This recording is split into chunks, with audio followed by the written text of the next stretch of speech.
本期第二对情感嘉宾徐先生，32岁，来自辽宁，房产中介；王女士，27岁，来自山西，自由职业。那么他们又遇到了怎样的情感困惑？你对另一半有什么不满？我觉得特别不爷们儿，特别小心眼儿，没有醋硬吃醋，特别霸道。我觉得他不成熟，不会过日子，他特别像个老爷们儿，什么事都不在乎。你觉得你们的感情到了哪一步？快到分手那一步了。我们谈恋爱现在天天吵架，他还好意思跟我提谈婚论嫁。我觉得我们得为以后做考虑，毕竟我现在也到岁数了，不能这么一直耗下去。哎呀，这一个觉得要结婚，一个觉得要分手。你俩这个在一起谈恋爱多长时间了？我们在一起1年了。1年了，那跟他俩时间差不多哈。你们是咋认识的？首先我是从老家过来的，然后父母想让我留老家，我当时不愿意，然后我就是来北京这边闯荡来了，然后入职一家销售公司，跟他是一个公司里头的，当时他带的我，算是我师傅。哦，对，然后他当时就追的我。那你现在都发生啥事儿了？跟我们讲讲。我们不是在一块儿了吗？在公司，但是公司就是有一个规矩，就是不允许办公室恋情。那大部分的公司都是这个样子的。对，所以要面临一个问题，就走一个留一个。当时我有问他，但是他给我的就是逃避，他也不说谁走谁留，就逃避。我最后想了想，那就我走呗，因为我喜欢他，我就照顾他。当时是我从老家来，我父母是不愿意的，然后我就是想拿出点成绩给我父母看。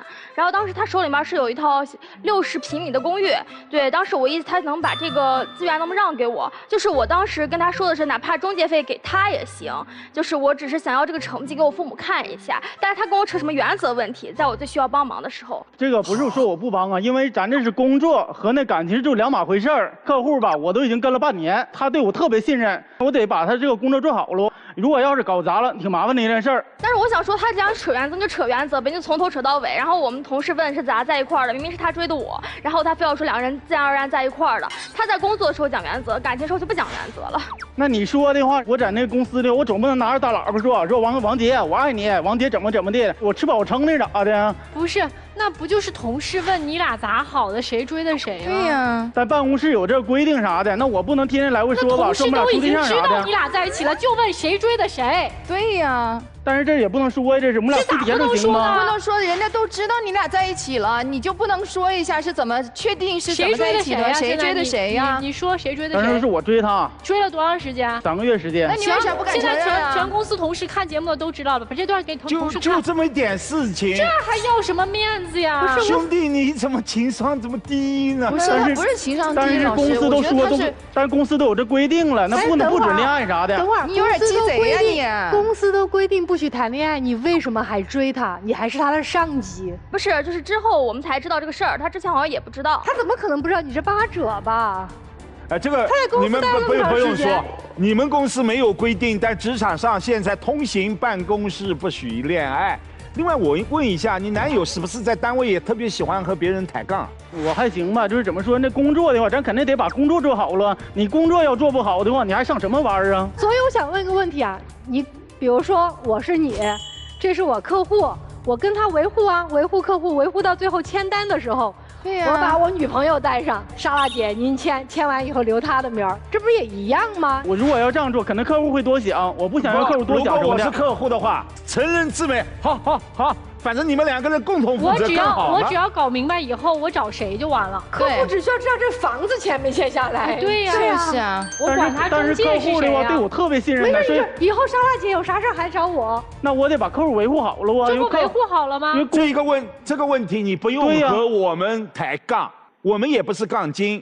至少透出你在这个问题上稍稍有点自私。我们也不是非要说就这事儿一定要帮，我们只是说你不要拿我们大家当傻子，说找了一个冠冕堂皇的帽子给他扣上，说我是为了维护客户。其实说白了，你可以很坦诚的说对不起，我就是不想把这个东西让给你，因为我很辛苦的我的工作。你如果这么说出来，我们都理解，我相信你的女朋友也理解。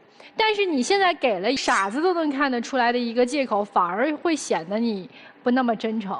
这个事儿就到此为止啊！还有什么事儿？还有就是我跟他在一起以后，我那会儿生病了，在医院，当时输液的那个管特别冷，然后他给我闹热了，当时他特别感动。出院以后给他送了个包，2000多块钱吧，然后他也特别感动，送了我一个首饰和耳环。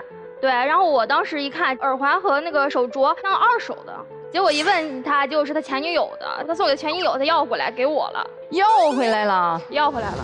不是，这什么情况呢？我也是一个受害者，好不好啊？你说当时的话是我和我前女友的话，我们俩将近处了2年的时间，而且当时他对我的话也挺好的，我对他也挺好的，但是没想到他对我是一个物质，光看金钱，什么也不看。那所以说我生气，我肯定得把东西要回来呀。你连买个首饰都要回来了，多少钱呀？他怎么物质了呀？他是对我什么都不在乎，而且的话是我说让你去我家，他也不去，这会儿的话就把我钱给拿走了。没有，我没理解是你可以从前女友那儿要回来，这个没问题。对，但你为什么还把你前女友用过东西送给现女友？那我觉得这也是我花钱买的呀，这我花钱买，我说我这礼轻情意重啊。不对，那个情谊是对你前女友的情谊，不是对他的情谊。而且我是等你生日时，我再给你花一个钱买一个更大的礼物，我跟他说来的。不，这不对，你不要混淆概念。你买那个是耳环和手镯是吧？啊，对。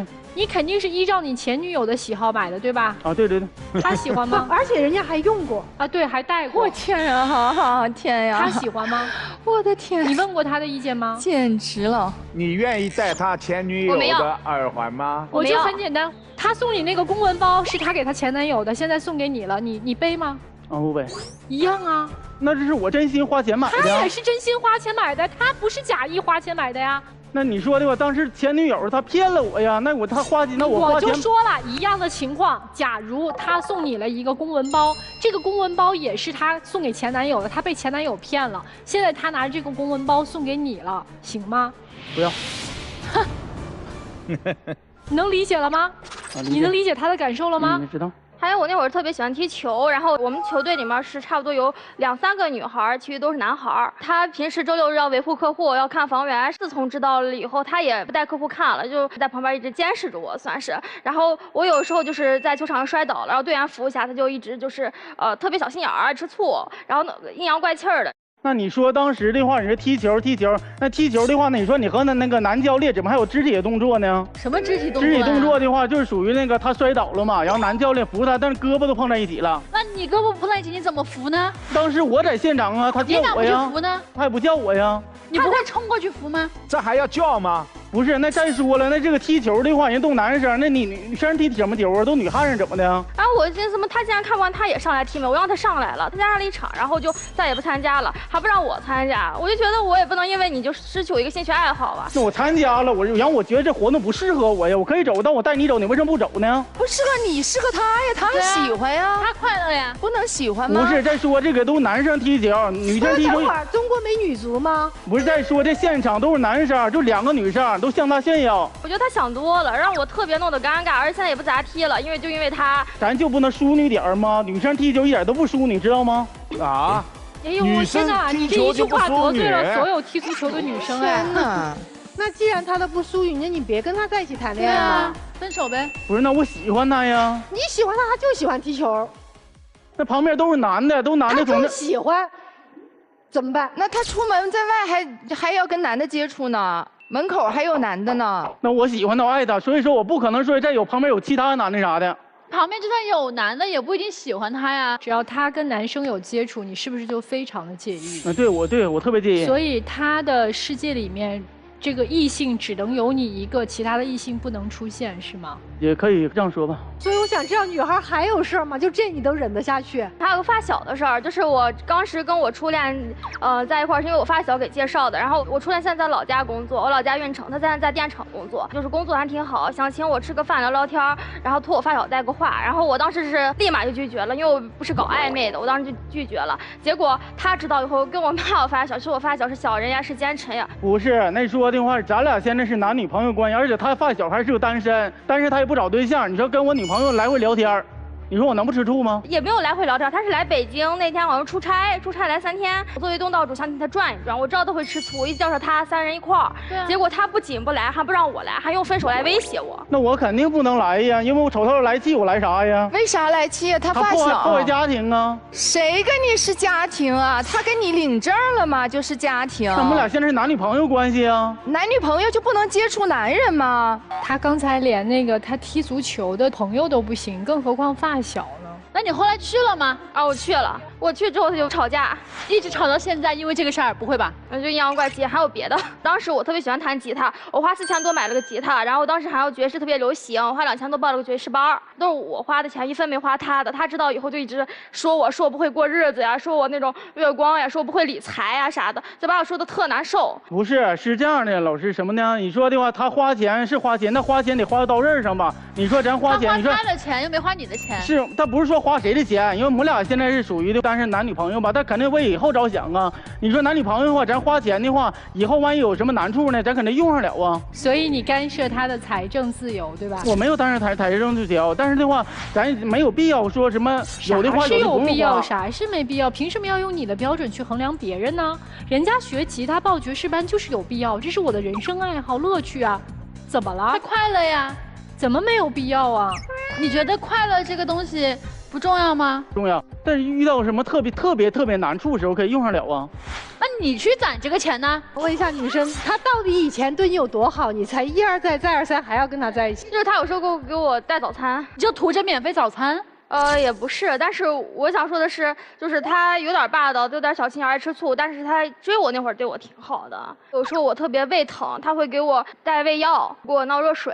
你在某 APP 上面叫一下，胃药马上就到。因为我是爱做饭，我是说想做点早餐给他吃啥的。什么叫因为我爱做饭？你不是因为爱他吗？什么叫因为我爱做饭，所以我做点早餐？行吧，刚才你说要结婚的，对吧？对对对。啊，你为结婚做啥准备了？因为我到年龄了，这现在已经30多岁了，然后是我这个父母的话也是为我挺着急的。如果要再不结婚的话，朋友啥又要给我相亲，要给我介绍对象了，所以说我特别难，真的。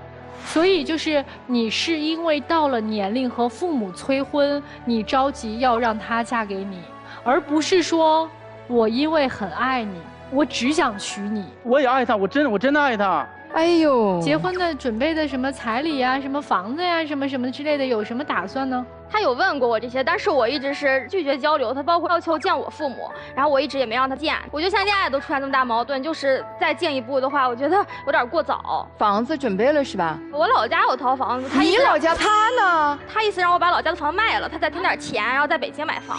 他让你把你老家的房子卖了，跟他结婚？是，做梦吧。但是我父母的话又添点钱，说在北京，然后给一个好的生活，让我们俩买套房子，是这个意思。你的目的是说你把你的老家的房子卖了，然后你的父母再添点钱，就相当于2家合力在北京买对，然后一个更好的生活嘛。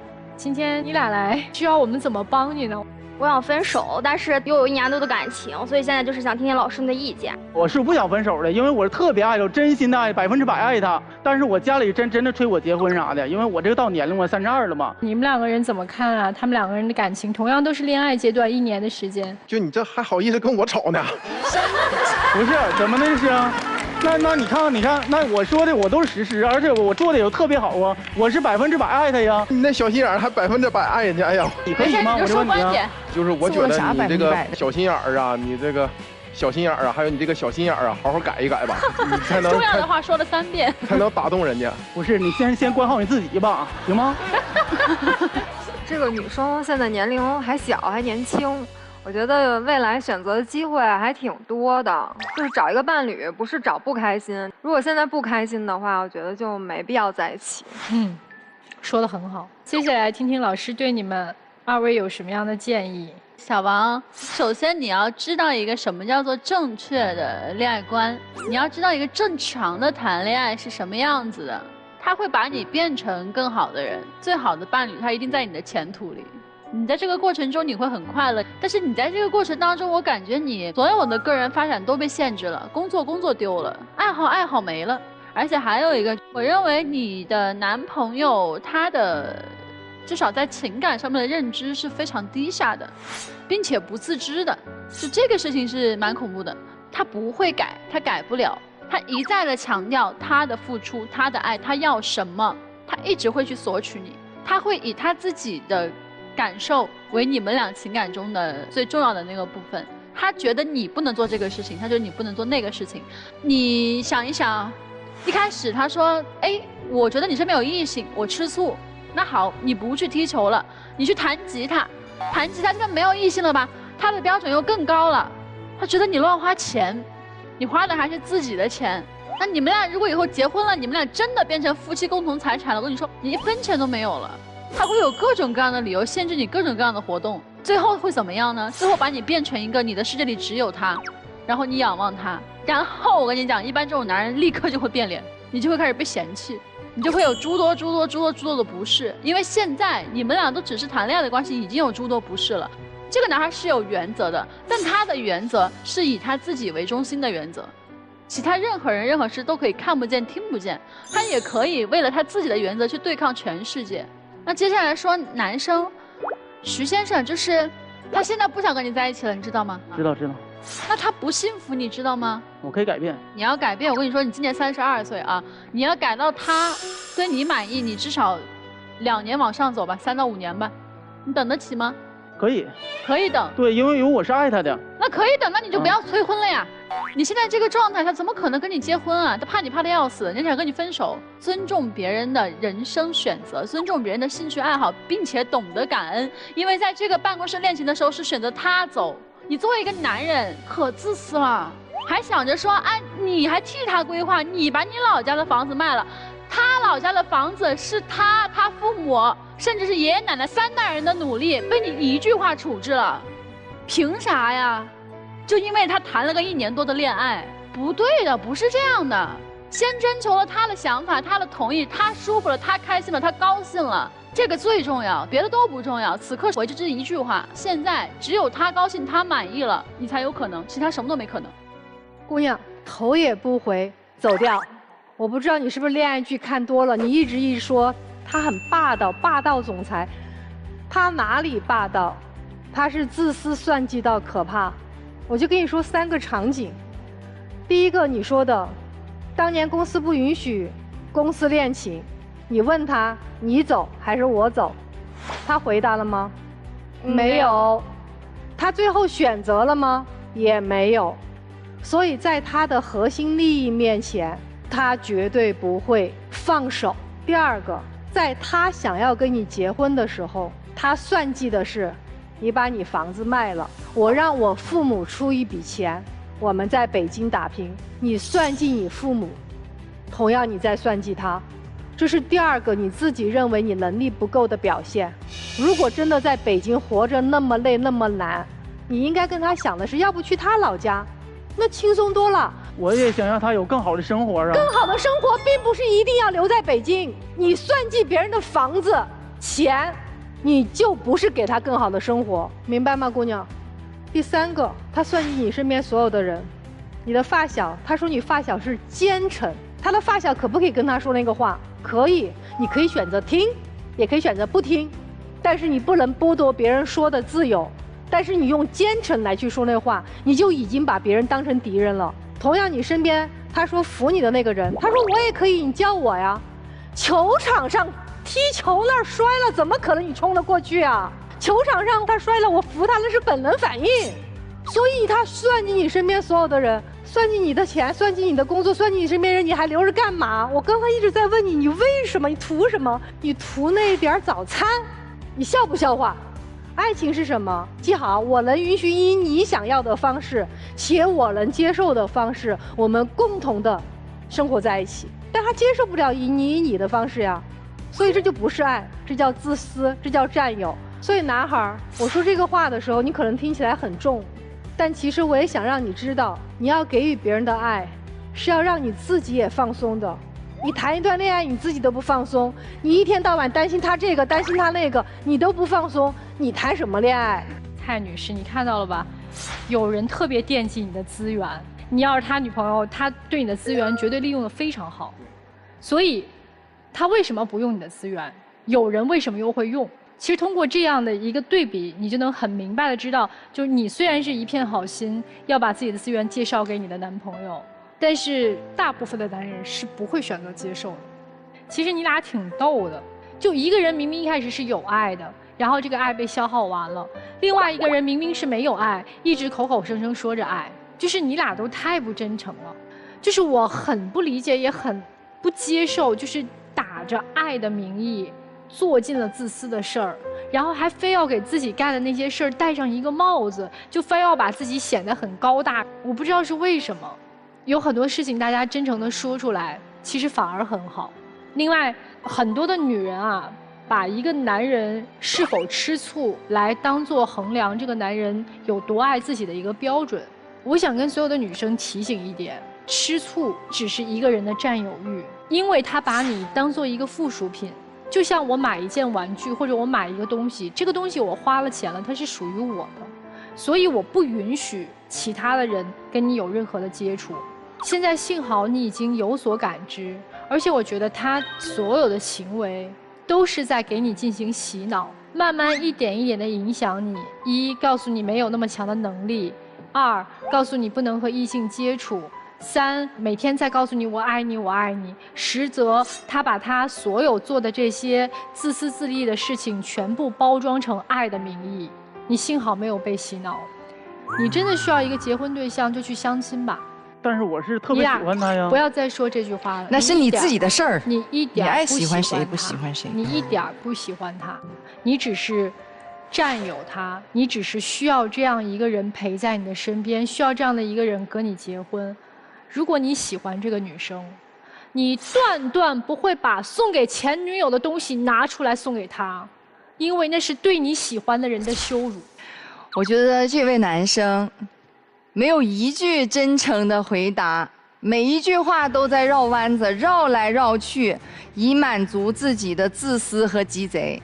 就从签单这件事儿来说，这么简简单单的一件事儿，你说什么是原则问题？咱要说原则问题，办公室不能产生办公室恋情，这也是原则问题吧？你是不是也跟他好上了？你俩好上之后，别人再问你俩是怎么好上，谁追的谁，就简简单单的唠家常的一句话，你又要绕来绕去，编造一个什么我俩互相喜欢的。这个自我的那个自私自利，还有那种鸡贼，还有那种绕来绕去，给自己戴那种高帽子，已经形成你的思维模式了。你下意识的就要美化自己，不会给人以坦诚的回答。我不知道你的那个客户为什么信任你啊，我不知道。再就是说，这个女生喜欢吉他，弹个吉他，人家买个吉他，花自己的钱，你来指责她。你有什么权利？你有什么资格？你算老几呀？你就指责他，你从头到尾说来说去，怼天怼地怼所有的人都是我爱他，我爱他。你爱他吗？你这不是爱，你这是自私，你这是占有。再一个，你用你自私和占有的爱，你去爱别人，这是你自己的事儿。你那个畸形的爱，你爱谁都跟我们无关。但是我们觉得你的爱对于这个女生来说，我们就觉得很奇怪。还有就是哈，你对于她安排人家家的房子，还没结婚呢，把人家家的房子安排得明明白白的，哎，把你们家老家的房子卖了啊，给我在北京再添一点钱买一套，那可是他父母的房子，你给人家爹妈就做好打算了？你是谁呀？你是不是没有搞清楚自己的位置啊？脸真够大的，你说话绕来绕去，让我真的听了很不舒服，很累，来回来去就是给自己打掩护。我对于这位女性的建议就是，快跑。自私的男人往往只爱自己，自私的男人往往小肚鸡肠，自私的男人他会让女生显得很孤单，自私的男人他也会缺乏人情味，自私的男人他死不认错。大家都在说你小心眼，情商低，但我更多看到的，你身上释放出来的很多自私的影子。你认为是自己把原则放在了第一位，但是在原则的背后，你们两个人是情侣关系，即便是老板知道了，也会释放人情味，反正不损害客户和中介公司的利益，成人之美。但透出的是什么呢？你永远是把自己的利益放在第一位。你刚才口口声声说，因为我爱他，所以我们应该马上结婚。你这么迫不及待和他结婚，原因很简单，首先是家里催婚催得急，另外这个女生她能够接受你的自私，接受你的控制，你释放出来的这一些行为，不仅是对她的不尊重，甚至是对她的羞辱。你就是在欺负他。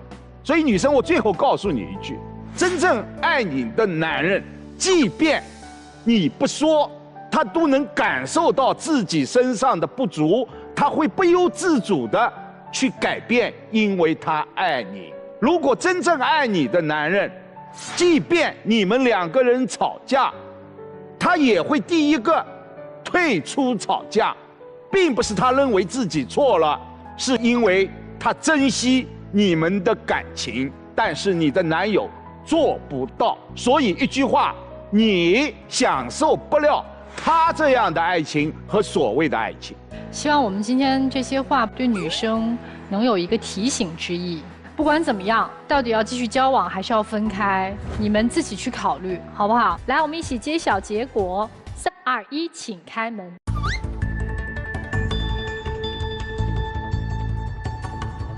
这姑娘还是挺聪明的。